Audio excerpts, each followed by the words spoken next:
Hi, welcome to Money Confidence. I'm Crystal Ockley, the Chief Financial Strategist here at Confidence Wealth. And every week I try to bring a topic to you that's been the subject of conversation during my meetings. And this week has been all about donations. And that's wonderful because obviously there are lots of times that everyone has a purpose and something they're passionate about. Now it's about what's the best way to donate to your favorite charities. So there are multiple different ways that you can do that. So let's talk first the easy way. You donate every year, right? And you do your write-off. So that's the simple way of doing it. But let's talk a little bit about if you have something that you specifically know that I am going to be donating this dollar amount every single year, let's just say to your church, and you know you're going to be doing that. So let's say you're doing a tithing and you're donating, I'm going to make it easy, $10,000 per year that you're donating. And you know at some point when you get to retirement, you want to do the same thing, but maybe if your income is not the same, it's dropping to a different amount. Maybe it's now $5,000 a year. Again, I'm using simple numbers and lower numbers to make it easy to do the math. So let's say knowing that in the future and during your working years, you want to bring your income level lower.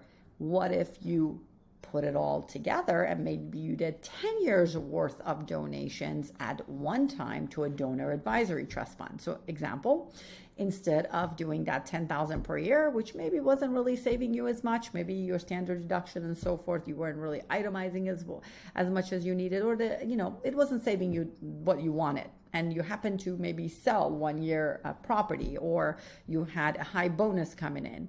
So by donating instead of that $10,000 by $100,000 and putting it in a donor advisory trust fund, you ended up putting it all together, having a nice write-off that 1 year, and then you use that donor advisory trust fund to go ahead and continue donating to your church for all the future years while it's growing, possibly in whatever investment that you want.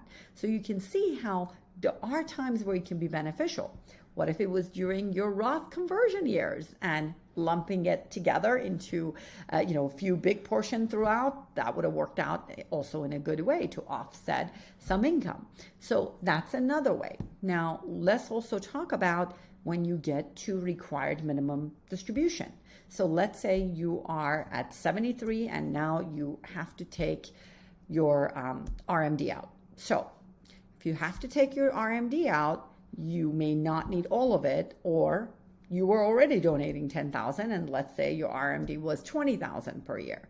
Well, instead of taking it out as a distribution and then putting it towards your church or whatever that donation places, any cause. I'm just using church as an example because I happened to have that conversation with someone before this. But so instead you have it go QCD, qualified charitable donation, right out of your RMD, goes straight from your IRA to that charity, to that cause, and it's direct to them. So now you don't have to even have it show up in your gross income. So it actually helps, and many times it's better for your taxes.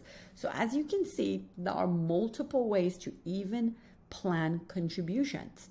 What if it made sense for you to set up some sort of a charity trust and maybe have some income and then leave some of the money behind and have some tax benefits throughout your lifetime? So again, many options that exist that you may have not thought about.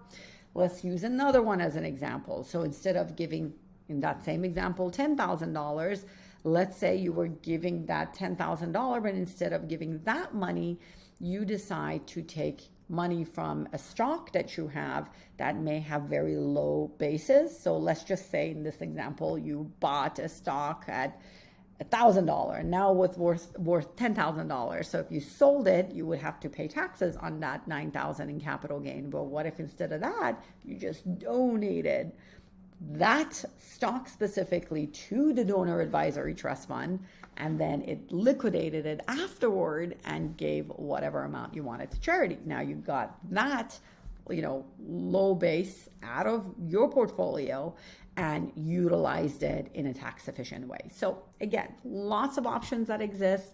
The reason I brought it up, and we're not going to go through everything because we'll be here for a long time, was just tips on that it's not just about simple donations, it's about maximizing your donation and about maximizing the tax saving. So whenever you're thinking about donations, reach out to your team, brainstorm on what's the best idea to do it and what's the best way, because you never know, it may supercharge your donation and help you with your taxes as well.